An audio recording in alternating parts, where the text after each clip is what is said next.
Olá, ouvintes do Detetives da Saúde, tudo bom? Depois de um descansinho de algumas semanas, a gente está de volta com o primeiro episódio de 2020 do nosso podcast, que separa o joio do trigo ou a fake das news em assuntos ligados à saúde. E eu queria agradecer de verdade pela audiência de vocês ao longo desses últimos meses. Está sendo muito bacana compartilhar essas conversas e ter esse bate-papo.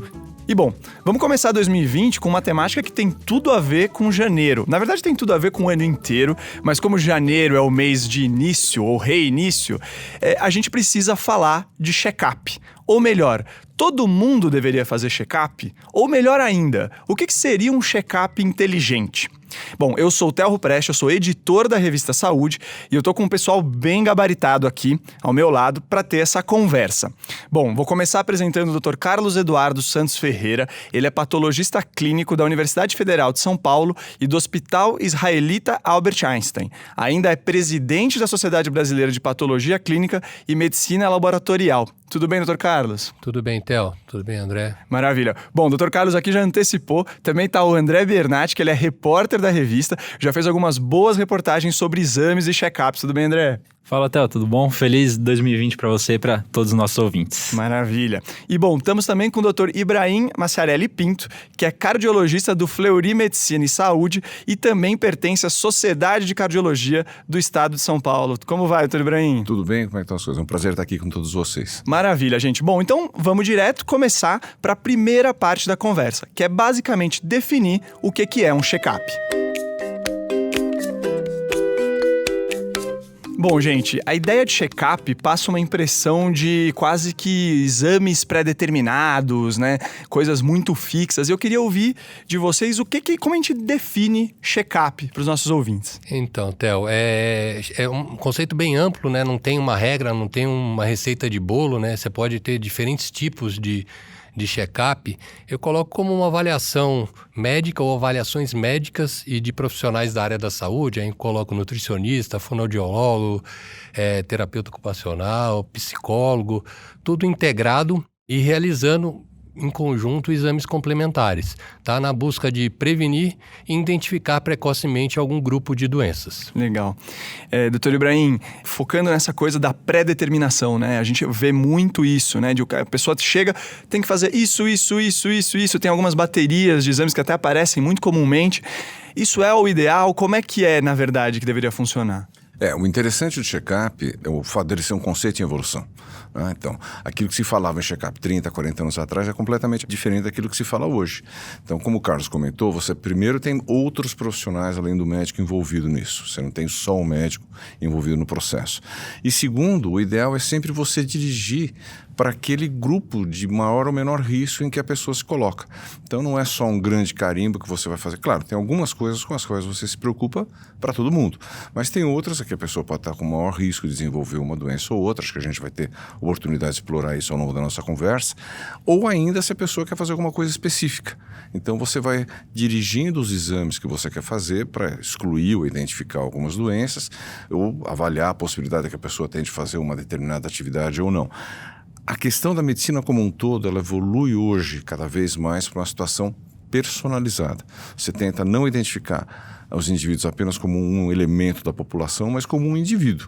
Claro, existem coisas populacionais que dão a dica de que tem maior chance de acontecer uma coisa ou outra, mas você tem que lembrar que é um indivíduo. Então tem que personalizar tanto a pesquisa diagnóstica como também o tratamento depois. Theo, indo nessa linha aí da personalização, coloca assim até um conceito mais amplo um pouco, a medicina desse século, a medicina dos 4 P's, né? Personalizada, preventiva, que a gente vai falar de check-up, preditiva e participativa. O paciente cada vez mais participando das decisões em conjunto com o médico. Legal. André, você ia falar uma coisa? Isso que vocês falaram, eu achei muito interessante, né? De envolver vários profissionais da saúde nesse check-up, né? Porque não sei se vocês têm essa mesma sensação, mas eu acho que às vezes as pessoas ligam muito check-up à saúde do coração, assim, né? Vou medir o colesterol, tal, e fica nisso, né? Ou seja, preciso ampliar esse conceito de check-up. O conceito é bem amplo, né? Lógico que todo mundo acaba associando, porque a doença cardiovascular, doenças com maior mortalidade e morbidade que tem, e acaba todo mundo despertando maior interesse por essa área, mas diferentes outras áreas aí, próstata, mama, desde o nascimento você tem que se preocupar com determinadas doenças que são importantes por faixa etária e por gravidade também, mas a variedade é grande. O pessoal tem muito na memória ainda essa ideia de fazer alguns exames de sangue e sair com o check-up feito. É muito mais do que isso mesmo. Realmente é aproveitar a oportunidade para já começar a tomar atitudes que vão mudar a sua vida. Então, por exemplo, você está comendo errado, né? O nutricionista vai explicar como comer certo. Então, esse tipo de coisa é incorporado hoje em dia nos processos de check-up, né? Legal, acho muito interessante a gente estar discutindo isso, porque check-up acho que talvez está muito associado com o lado cardiovascular, mas talvez esteja até mais associado, e com uma boa dose de razão, com exames, né? Mas é legal a gente estar discutindo o fato de que o check-up, por definição, envolve, acima de tudo, consultas, né? Questionamento da dieta da pessoa, por exemplo. Você conversa com o doente para poder entender as necessidades dele em áreas específicas, né? Por isso que não tem, você tem 35 anos, você vai fazer esse check-up. Não, você pode ter 35 anos e ter diferentes abordagens para você, como o Ibrahim colocou, de forma personalizada. Você tem história familiar de câncer de próstata, você vai ter que fazer uma investigação mais direcionada para essa área e assim por diante, né? Imagino que dependendo do caso, pode ser que nem faça exame, né? Pode ser pegar a pessoa super ali bem, dependendo da idade. Aí já começa a complicar um pouco mais. É muito difícil, Você não pode, lógico, abusar da quantidade, né? Fazer exames sem uma indicação correta, mas é lógico que você tem uma lista mínima de exames que são fundamentais aí para a prevenção, né? Porque não tem como hoje buscar prevenção sem fazer pelo menos um grupo restrito aí de exames. É lógico que cada vez mais você vai ampliando, né? Dependendo da doença, você pode ampliar o número de exames, mas a quantidade e o exame tem que ser solicitado. Não tem como hoje você fazer só uma avaliação médica sem uma investigação complementar, né? O exame físico hoje ele está cada vez mais restrito comparado com os métodos diagnósticos. É lógico, evitando e combatendo o uso desnecessário. Eu queria expandir um pouco, eu acho que esse ponto que o Carlos tocou é extremamente importante, porque existe uma visão assim como se os exames fossem culpados por tudo de errado que existe na saúde das pessoas. E na verdade é como um carro. Você não vai usar o carro para subir escada, mas você vai usar o carro para se deslocar por algumas distâncias dentro do estado, dentro da cidade que você mora. Ou seja, tudo tem a sua indicação certa e o seu momento de ser utilizado. Não é para fazer a mesma coisa para todo mundo.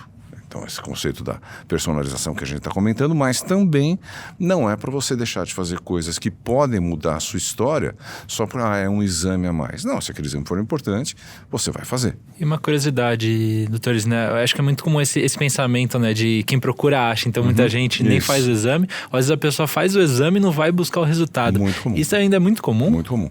Muito comum.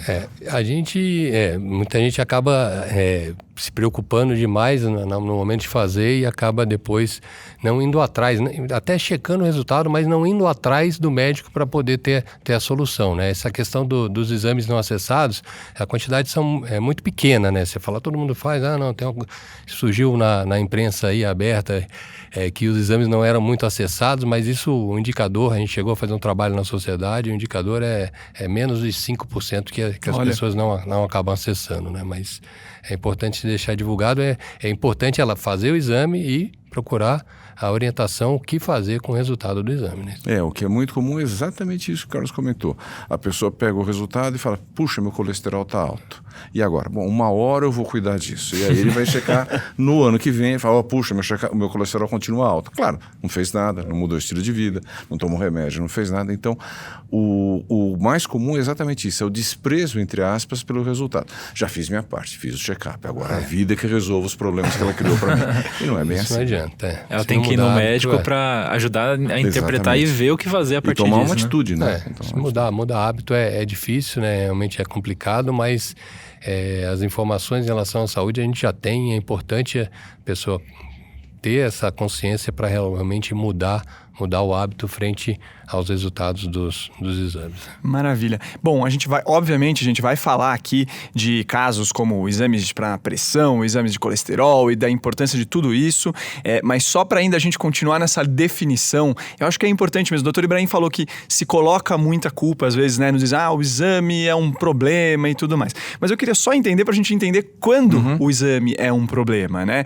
Então, me lembro que recentemente teve o caso, por exemplo, dos ultrassons de tireoide, que tinha uma época que eram muito pedidos, né? Isso tem mudado, né? As pessoas estão pedindo para casos mais específicos, porque eles notaram que teve um aumento no número de diagnósticos, mas não teve um aumento, uma diminuição na mortalidade. Então teve toda uma questão com isso. Então eu queria entender quando que exame é demais para vocês. Então, esse conceito de overuse, né? São os dois conceitos, overuse e underuse, né? Overuse é quando pede exageradamente os exames, né? O exame deve ser solicitado com critério, né? Com avaliação médica e a correta solicitação mediante a investigação que foi traçada, as hipóteses diagnósticas, né? Qual o motivo de estar pedindo o exame, né? E o outro lado é o underuse, né? Aquele paciente que acaba não fazendo ou porque não tem acesso ao exame ou porque o médico não sabe o exame correto a ser solicitado. Isso a gente tem também. Eu, na minha especialidade, eu procuro estar orientando os colegas a correta solicitação dos exames, né? A gente tem várias informações de literatura médica que acabam ajudando, mas isso é bastante frequente, né? Solicitar exames desenfreadamente, sem critério, você acaba gerando um dano maior ao paciente. Mas o outro lado também é importante a gente alertar do underuse aí por falta de acesso ou por desconhecimento. Eu gosto de fazer uma analogia que o exame é como se fosse uma resposta. Então imagine que eu te encontrei num lugar, olho para você e digo não. Tenta dizer não para quê? Então assim, esse não faz sentido se você perguntar, teve problema para chegar aqui? Eu digo não tive, foi fácil. Então a gente tem que esperar uma resposta quando a gente tem uma pergunta em mente. Então faz sentido você pedir exame quanto você, e de novo pegar uma coisa que o Carlos falou que é muito importante, o paciente está disposto a tomar atitudes. Todas essas pessoas que pegam o exame e não fazem nada, sinceramente esse exame acabou sendo inútil, porque ela não fez nada em relação àquilo. Então precisa tanto o médico saber, ter consciência do que ele está pedindo, identificar bem o indivíduo para saber qual é o perfil de maior risco que ele tem. História familiar é uma coisa ótima para... Puxa, uma mulher que todo mundo na família dela, cada 3 mulheres na família dela, uma de cada 3 teve tumor de mama. Vamos procurar alguma coisa, rastrear nesse sentido também. Faz todo sentido. E faz todo sentido também se você quiser mudar alguma coisa em relação a isso. Agora, o exame só por fazer o exame, de fato, não tem. Aí sim fica uma coisa de desperdício. Maravilha. Bom, acho que conseguimos definir aqui, né, André, o que é um check-up no fim das contas. É muito mais do que só pedir exames, mas também é muito mais do que só ir no médico para fazer uma consultinha rapidinha, né? Não é por aí também. Um conjunto de coisas. Perfeito. Rapidinho não combina com nada. Tá aí. E aliás, assim, aproveitando para estender um pouco, essa coisa da velocidade tem sido um problema, né? Muitas vezes quando a consulta tem que ser apressada, muitas vezes o profissional acaba pedindo mais exames, assim, porque ele não tem tempo ali de ver, né? Esse é o exame que dá mau nome para o exame. Porque ele acaba sendo uma pergunta feita, ou ele vai buscar uma resposta para perguntas que ele não tinha na cabeça. Nós não estamos na fase que um exame possa substituir uma má consulta. Então, tudo parte dessa conversa, dessa definição do perfil de risco, dessa caracterização do paciente. Aí você pede exames para te ajudar a melhorar a qualidade de vida da pessoa. Numa outra oportunidade que nós tivemos juntos, eu já comentei, todo mundo vai morrer o dia. Então, a ideia é a expectativa de vida saudável. É você, enquanto estiver vivo, ter a melhor qualidade possível de existência para poder aproveitar tudo que você tiver direito. Então, essa é uma coisa que não se substitui. Não substitui quantidade de procedimentos por qualidade de atendimento.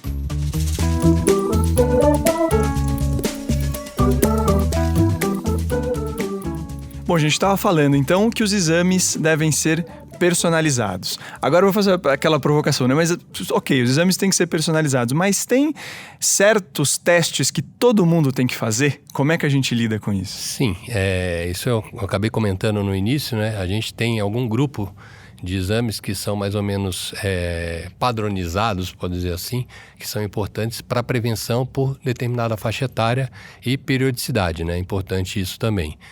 E aí os dois principais, aí, os carro-chefes, são a avaliação da dislipidemia e do diabetes, né? Com a dosagem da hemoglobina glicada ou numa glicemia em jejum.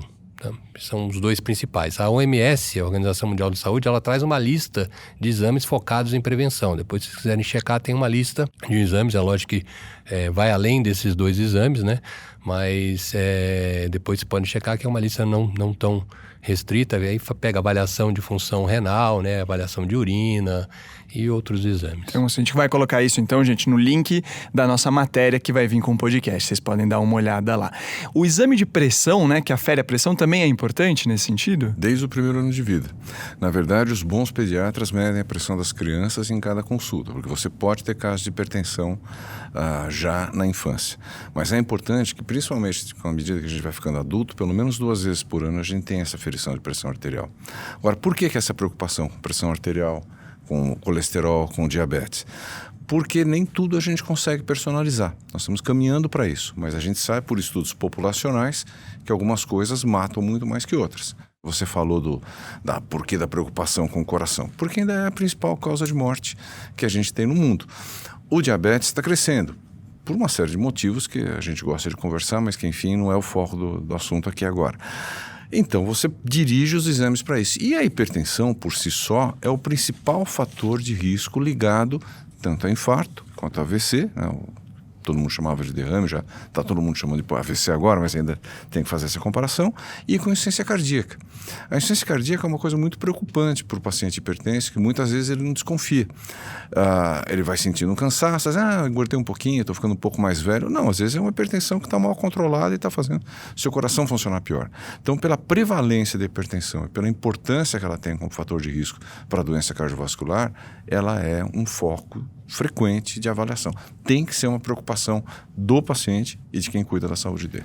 E colocando de prevenção também, né? Desde o nascimento aí tem um teste do pezinho, é importante de você identificar as doenças. Hoje a gente tem um grupo grande de doenças cada vez mais tratáveis que são identificáveis precocemente e que mudam o curso natural da doença. Isso aí é importante lembrar também. Legal, tem inclusive teste do olhinho, também tem bastante coisa para a gente ficar de olho desde o nascimento. Porque você vê a avaliação auditiva no nascimento, você poder identificar precocemente aí, possivelmente tratar alguma doença que, se não tratada de imediato, o curso acaba mudando, né? Acaba o paciente tendo problema futuro. Perfeito. Gente, eu sei que isso é uma pergunta difícil, mas do ponto de vista desses principais que a gente tocou antes, que estão focados mais em saúde cardiovascular mesmo, né? Tem uma periodicidade estabelecida para esses casos ou a partir do primeiro resultado que vocês começam a desenhar como é que vai ser essa periodicidade de cada paciente? Então, isso é customizado, né? Você faz a primeira, lógico, se ele precisar de um retorno mais frequente, ele vai estar passando em avaliações, até para controlar, se caso identifique uma doença, ele precise retornar com mais frequência, mas a grosso modo, nesses check-ups executivos, se não tem nada, anualmente, fazendo uma avaliação médica anual, aí eu acho que eu coloco adequado. Não sei se o Ibrahim tem alguma outra visão, mas eu faço anualmente, né? Eu fiz o meu semana passada, né? Até por conta disso, e é importante a gente estar atento. Desculpa que estava muito perto do Natal e do fim de ano, né? Mas é uma época que muita gente... Eu também faço agora. É exatamente isso, e eu só gosto de fazer uma distinção que é a partir do momento que o exame veio alterado. Porque muita gente vamos pedir o seu check-up, mas aí já não é exatamente o check-up preventivo que nós estamos falando. Aí, a partir do momento que o colesterol veio alterado, você tem que começar a tratar. Então, é outro protocolo, é outra coisa. Bom, o Dr. Ibrahim, aliás, Dr. Carlos, falou agora de você ter feito o exame no fim de ano, nesse momento de festas, esse momento que a gente gosta de comer um pouquinho a mais. Eu, particularmente, gosto bastante a mais de comer. E eu queria entender, assim, se de fato isso pode gerar alterações nos exames, então. Isso é um ponto que a gente sempre coloca, né? O importante é fazer o exame no momento que a gente é o nosso habitual, né? Não adianta você ficar uma semana fazendo dieta, se seu habitual não é fazer aquela dieta, ficar 12 horas sem se alimentar para colher o exame. É importante você colher o exame no seu dia a dia. É lógico que no final de ano a gente acaba abusando um pouco mais. Se puder evitar, é lógico, você não vai comer uma feijoada e colher o exame de sangue depois, mas é importante você evitar esses períodos que você tem um hábito não regular seu, né? Se seu regular é isso, então, independe do período do ano, você deve colher o exame. Eu sempre colho o exame sem jejum nenhum. Colho habitual, tomo café, colho o exame. Justamente você tem que fazer o exame no seu dia a dia. Você vai mudar nenhum hábito para poder fazer o exame, entendeu? Isso é importante deixar claro. Gente, a gente está falando aqui do coração também, só que eu queria até lembrar que em 2016 o CFM fez uma recomendação para os médicos orientarem seus pacientes sobre exames especificamente de hepatite B, C, sífilis e HIV, que são doenças, principalmente a sífilis agora, né, pegando que tá num crescimento preocupante, né? Eu queria ouvir de vocês se de fato esse também deveria fazer parte de uma bateria geral de exames. Eu acredito que sim, né? Principalmente para aquelas pacientes que nunca chegaram a fazer um teste sorológico para essas doenças, né? Um exame de sangue para essas doenças, e são doenças que são tratáveis hoje. A partir do momento que você não identifica, você não tem como buscar o tratamento. E a hepatite, no caso a hepatite C, ela pode cronificar e o tratamento dela existe e melhora a qualidade de vida do paciente. Aí o HIV, na mesma linha também, né? A AIDS, hoje uma doença crônica, né? Anteriormente com muito preconceito em cima, hoje também tratável. A lógica é importante a prevenção, nós estamos falando de tratamento, mas a prevenção da doença é fundamental, dessas doenças infecto-contagiosas, né? Prevenção em primeiro lugar, mas a identificação é importante. E a sífilis, ela acabou retomando com força aí, há 2 anos atrás, principalmente por falta de tratamento, né? Isso aí é importante a gente falar. Foi um absurdo, né? Faltar remédio para tratar a sífilis voltar em força total, um remédio que são os primeiros antibióticos, né? A penicilina. É importante a gente deixar isso registrado aí, que é importante ter a medicação para tratar, que é uma doença completamente tratável.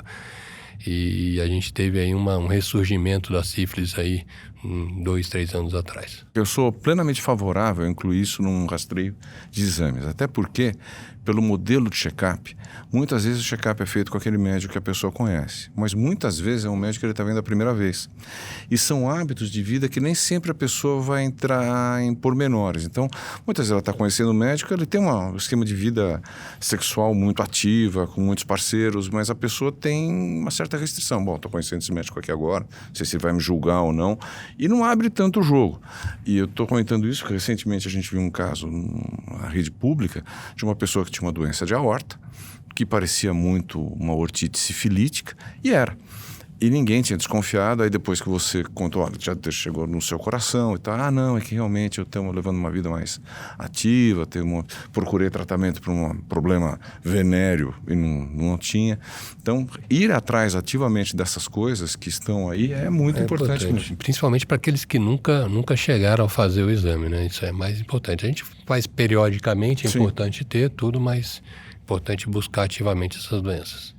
E o doutor Ibrahim citou agora a questão da rede pública, né? Esse caso, como que está o acesso a esses exames, mesmo esse pacote básico aí de check-up no SUS? Que avaliação vocês fazem, né, da disponibilidade deles?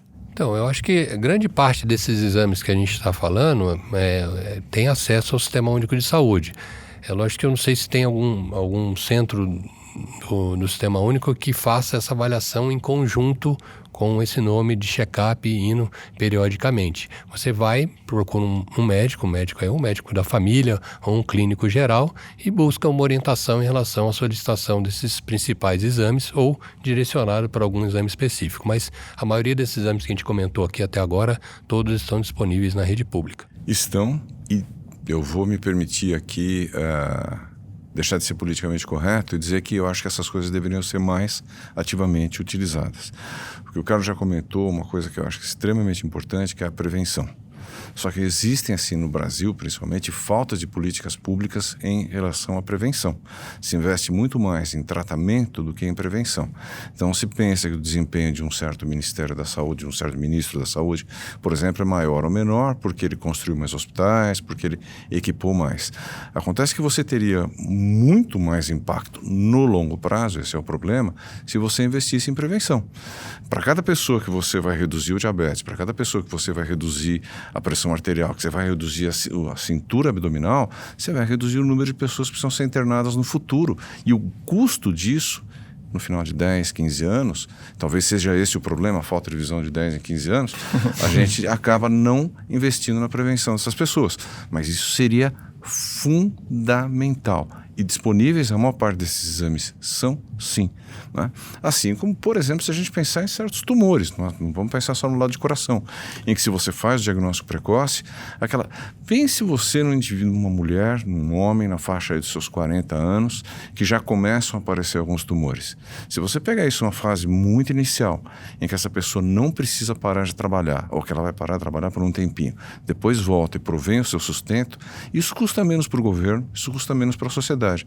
Nós vamos incorporar essa mentalidade de prevenção e diagnóstico precoce no dia a dia das nossas saúde, nas nossas políticas de saúde também. Puxando um pouquinho no gancho do Ibrahim em relação à prevenção, assim, e fazendo o exame adequadamente, com uma lista aí mínima, uma lista orientada, hoje o exame custa praticamente 5% do custo total de saúde. Se você for pensar nisso de uma montante grande, assim, a gente custa muito pouco para o valor que a gente agrega em relação a, estou falando de exame de sangue, exame de imagem, o custo é muito pequeno, mas é importante fazer o exame e, como a gente falou, ir atrás do resultado e buscar o tratamento. Imagino que até porque se você faz o tratamento direito, você tem uma economia, talvez, mas para frente você faz tratamento precoce, sim, né? Lógico, é fundamental.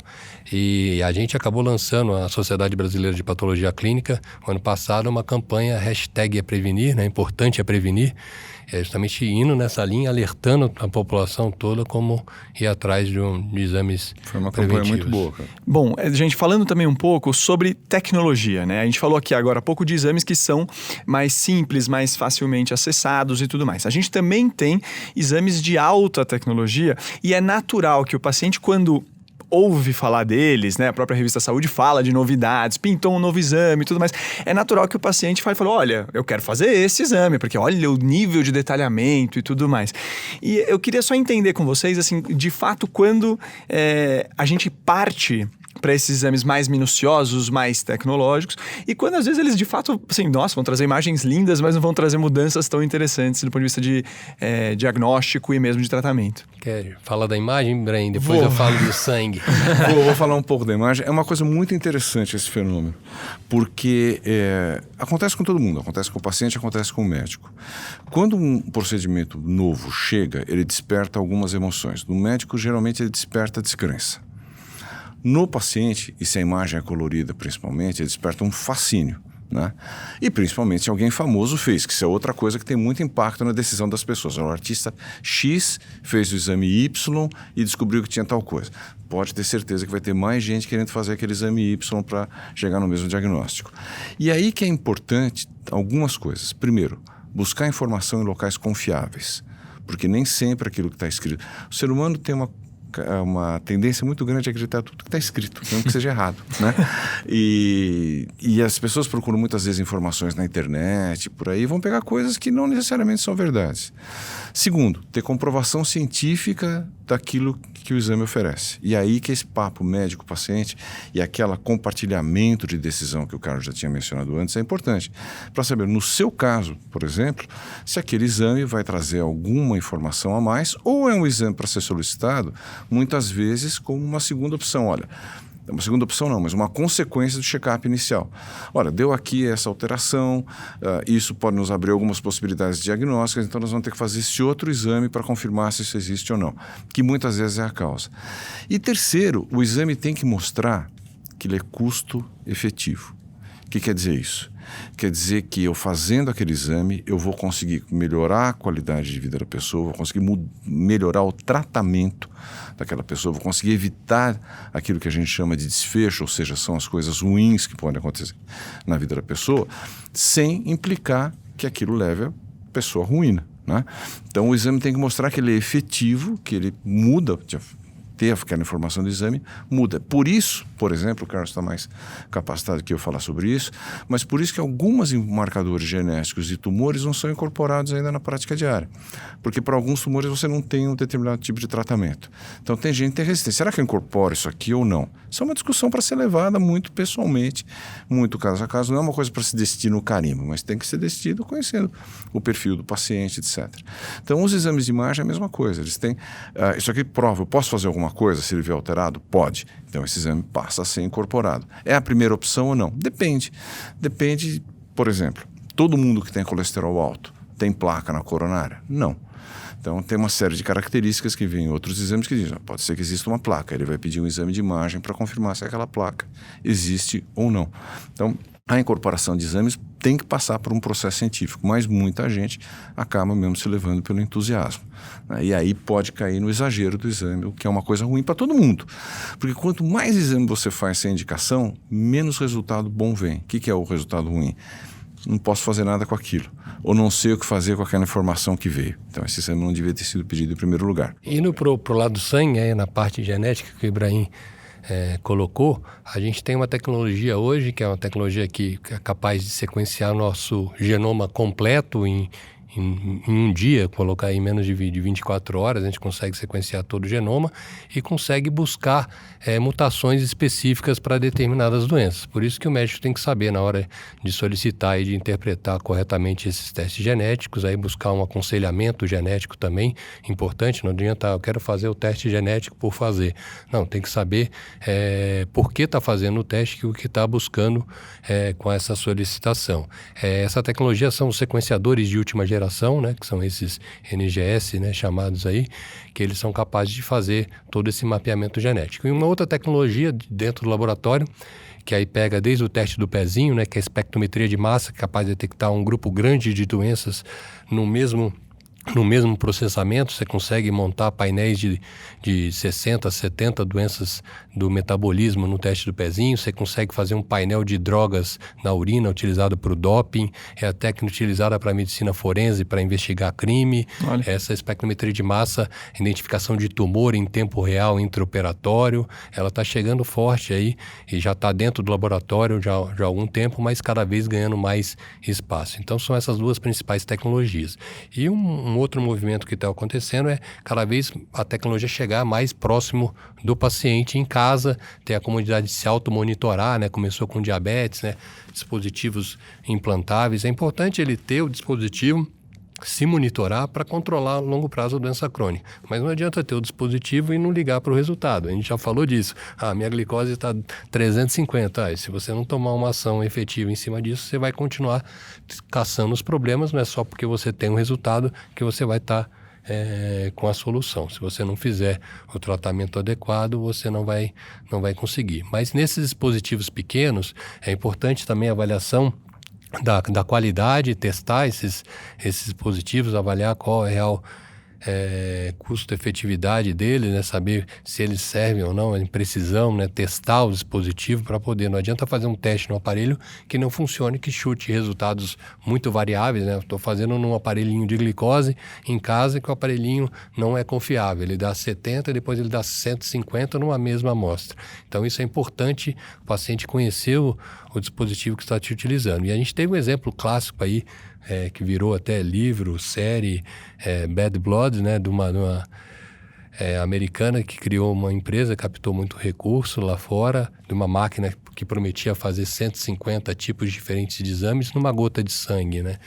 E acabou depois de um tempo, assim, ela nunca tinha publicado, nunca tinha trazido evidência científica, depois começaram a sair os resultados ruins. Hoje a empresa, que ela já foi uma das bilionárias nos Estados Unidos, 9 bilhões de dólares, hoje ela está quebrada, respondendo a inúmeros processos por erro de exame, né? Por não ter um exame confiável e não tinha realmente o que ela vendia um sonho que realmente não existia numa gota de sangue, né? Isso é importante deixar claro também, porque não adianta buscar informação na internet que vai ser milagrosa, é importante ter é isso um pouco que a gente está discutindo aqui, buscar uma informação de qualidade, né? Isso é importante. Maravilha. A gente não tem que ter medo de exame, mas a gente também tem que entender o que a gente está fazendo também, né? Eu só queria fazer um outro comentário, aproveitando algumas coisas que surgiram ao longo das intervenções aqui, que é a questão da genética e não só coisas óbvias, mas, por exemplo, minha família, muita gente tem infarto. Então, vai ver lá, tem uns genes alterados para fazer mais colesterol. Tô perdido, vou morrer de infarto. Então, isso é uma outra coisa importante. Não. Existem estudos populacionais muito bem feitos, mostrando que hábitos de vida, estou falando aqui principalmente em relação às doenças cardiovasculares, mas hábitos de vida são mais poderosos que a sua história genética.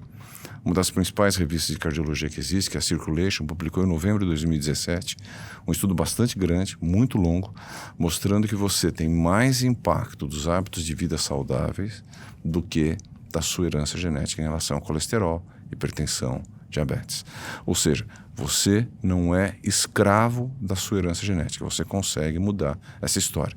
Muitas vezes vai precisar de remédio? Muitas vezes vai precisar de remédio. Tem uma doença, né, a hipercolesterolemia familiar, por exemplo, você só vai conseguir tratar com medicamentos e medicamentos específicos. Nem são aqueles que se usam para todo tipo de pessoa que tem colesterol alto. Mas você consegue mudar a história. Então, isso é importante, porque tem gente que às vezes também não quer saber o resultado do exame, não quer fazer o exame, porque tem medo de, vem o colesterol alterado e aí vou ter infarto mesmo. Meu avô já teve, meu tio já teve, minha tia já teve. Para que eu preciso disso, né? Não, você pode fazer coisas. E tem outra coisa, nada é 100%.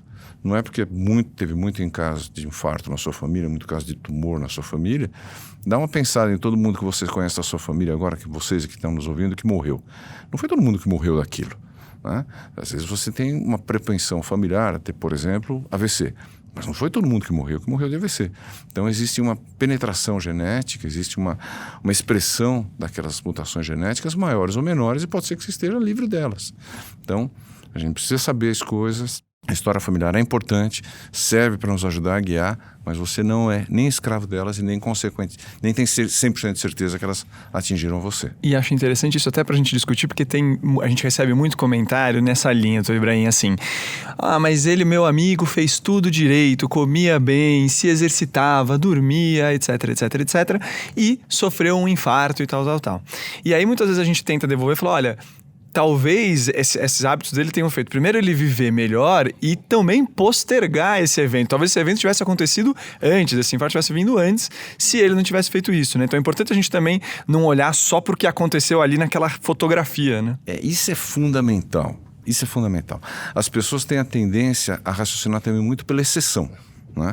Todo mundo conhece um sujeito que, como você comentou, corria 40 km por dia, comia alface temperada com água, a água era ainda tratada, purificada, e ele teve um infarto. É verdade, por alguns motivos. Primeiro, a primeira coisa pode ser isso que você falou. Segunda coisa, pode ser que apesar de estudo ele precisasse de tratamento medicamentoso e não fez uso.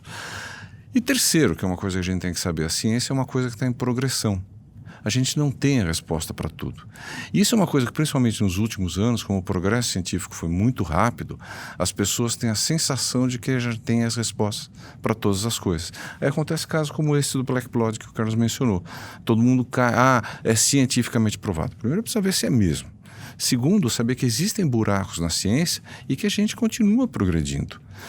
Eu sou formado há 35 anos. Eu comentava essa semana com um amigo meu que o que a gente estudou há 35 anos atrás só serve hoje para museu. A ciência mudou completamente. Tudo mudou, porque é um processo dinâmico, a gente sabe coisas hoje que não sabia no passado, a gente sabe que não é só o colesterol que provoca infarto. Claro que quem está nos ouvindo também conhece gente que teve colesterol alto, não tratou e não infartou. Existe a exceção, mas você não pode raciocinar pela exceção. Você tem que raciocinar pela prevalência e depois individualizar aí sim o tratamento, a conduta. Lógico, todo mundo acaba pegando os exemplos trágicos que acontecem. É que mesma coisa do cigarro, né? Importante, a gente não comentou do cigarro. O tabagismo, a evidência estão mais do que jogadas aí para todo mundo, a importância de não fumar. E aí sempre tem alguém que pega, mas eu tenho um tio que fuma hoje, está com 90 anos, continua fumando. Sim, se for pegar ele é uma pontinha no meio de uma multidão que morreu de cânceres dos mais diversos possíveis, ou de infarto. É isso mesmo.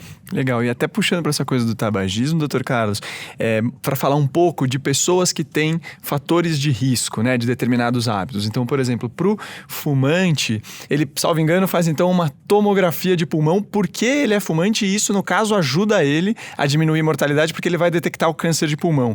Talvez se ele não fosse fumante, esse exame não seria tão recomendado, é isso? É isso mesmo, é justamente por aí. Primeiramente, se ele tem um fator de risco que é importante para o câncer de pulmão e para o infarto, ele tem que ficar mais atento a essas duas doenças. É lógico que o tratamento aí seria a cessação do tabagismo para evitar que ele faça esse exame periódico, evitar que ele venha a ter um tipo de tumor, não só, a gente está falando de pulmão.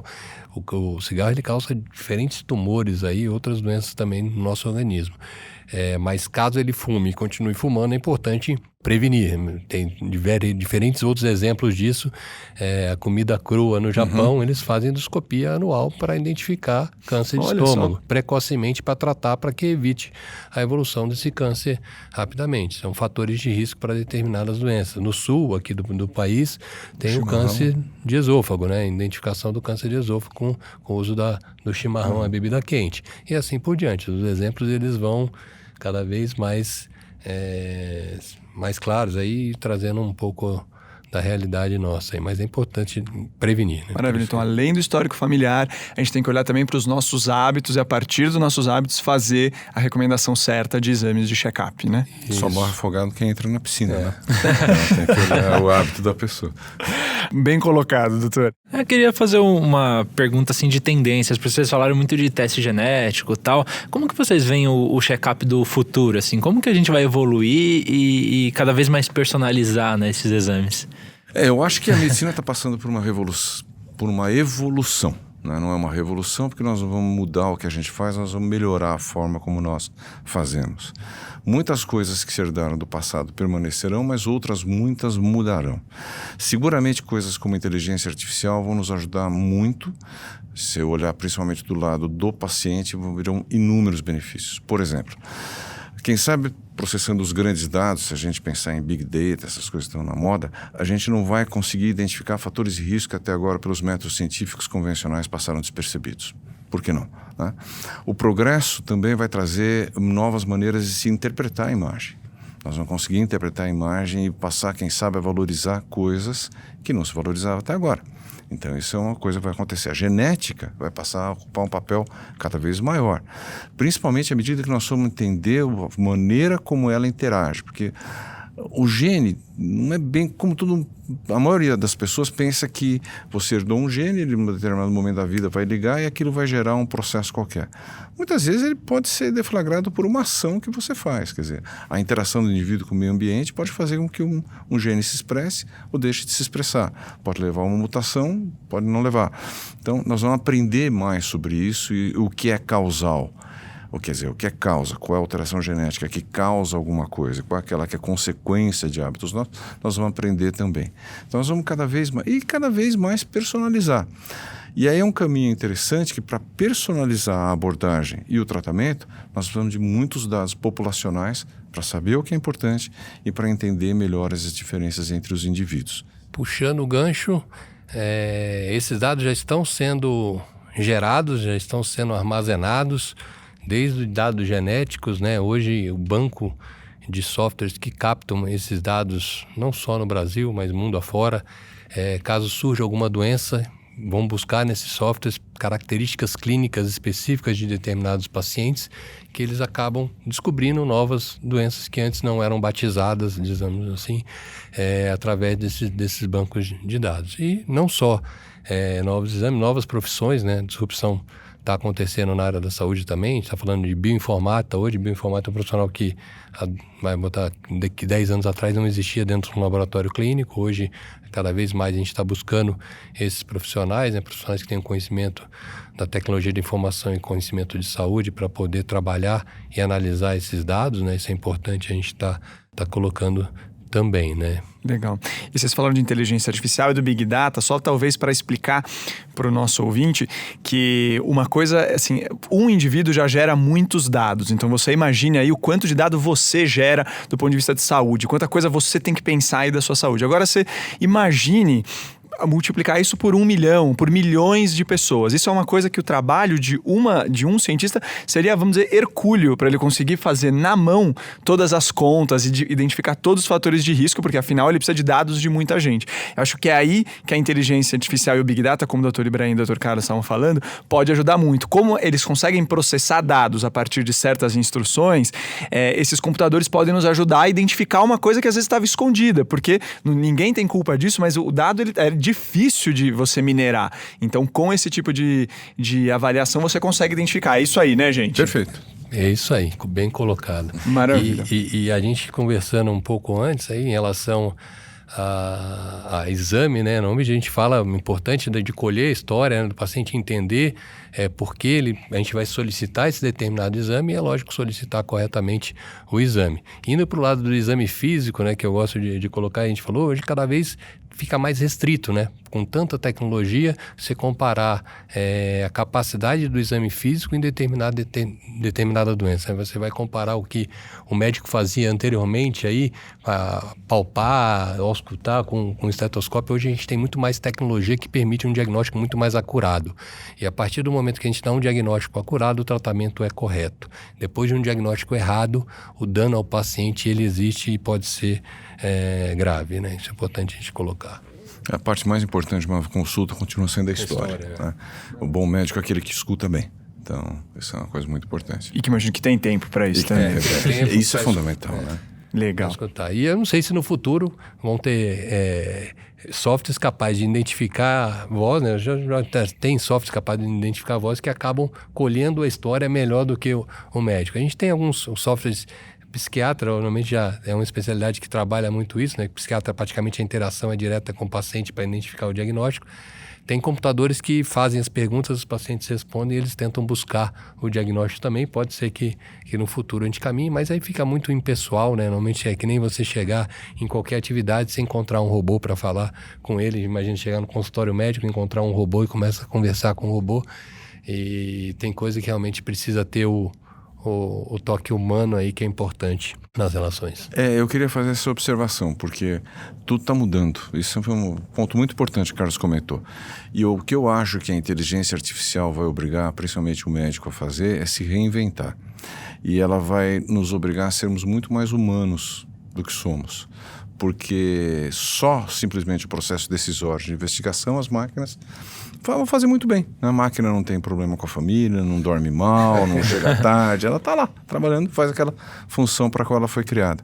Mas o importante vai ser exatamente isso, vai ser o ser humano ajudando o outro ser humano a tomar decisão, levando em conta os fatores afetivos também, e aí explicar para a pessoa, enfim, o que existe, o que pode ser feito, o que pode mudar ou não. Essa vai ser a parte muito importante do médico nos próximos anos, se reinventar. Porque o médico que hoje pode ser substituído por um computador, ele merece ser substituído por um computador. A verdade é essa. Então, a gente tem que usar muito o lado humano da gente para crescer nisso. Vamos ver o que esse admirável mundo novo reserva pra gente, André. Acho que vamos ter muitas reportagens sobre o assunto, hein? E é engraçado como a tecnologia faz a gente ser cada vez mais humanos, né? E necessitar disso. Tem que ser. Pois é. Boa pensata aí pra vocês raciocinarem aí. Bom, gente, eu espero então que vocês tenham entendido um pouco melhor o que é esse check-up inteligente, que vocês possam discutir isso com os profissionais de saúde e que, acima de tudo, vocês atuem dentro dessa consulta, né? Conversem mais com seus médicos, coloquem seus pontos de vista para aí sim esse check-up ser feito da melhor maneira possível. Eu queria agradecer muito pela participação, viu, doutor Ibrahim? Obrigado por estar mais uma vez aqui com a gente. O prazer é meu, a conversa foi de alto nível. Foi um papo de amigos, né? Eu costumo dizer que são conversas que parecem um joguinho de vôlei de praia, né? Um levanta, outro corta, coisa corre solta. Foi muito gostoso e parabéns pelo trabalho aí de divulgar esses conceitos importantes da saúde. Maravilha. Eu queria dizer que foi mérito da Revista Saúde, mas não foi uma coincidência que também o Dr. Carlos Eduardo e o Dr. Ibrahim chegaram a trabalhar juntos, então esse entrosamento que vocês viram já vem de alguma data aí. Mas, doutor, obrigado, viu, Dr. Carlos, por estar aqui com a gente. Obrigado a todos aí, Ibrahim, com a longa data, eu vou estar 20 anos atrás já. Ele falou que tem 35 de formado, eu tenho 22, então já... É que nós nos formamos muito garotos. Jovens, muito jovens. Mas é isso aí, obrigado, Theo, obrigado, André. Prazer e conte conosco aí para uma próxima. Valeu, André, obrigado, viu? Eu que agradeço. Na mesa de som tá o Rafael Bertazzi. Rafa, obrigado pelo primeiro episódio aqui de 2020. Vamos longe ainda em 2020. E reforçar que na produção e na pesquisa foi feita pela Maria Tereza Santos. Gente, muito obrigado por estarem aqui com a gente. Se vocês tiverem qualquer crítica, dúvida, sugestão de um outro episódio, não deixem de entrar em contato aqui com a Revista Saúde. A gente tá no Instagram, tá no Facebook, é só procurar por Revista Saúde. Ou, se preferir, dá também para mandar um e-mail para saude.abril@atleitor.com.br, tá bom? A gente está super disponível, é só mandar o que vocês preferirem. Então, um grande abraço e até quinta que vem. Tchau, tchau, gente.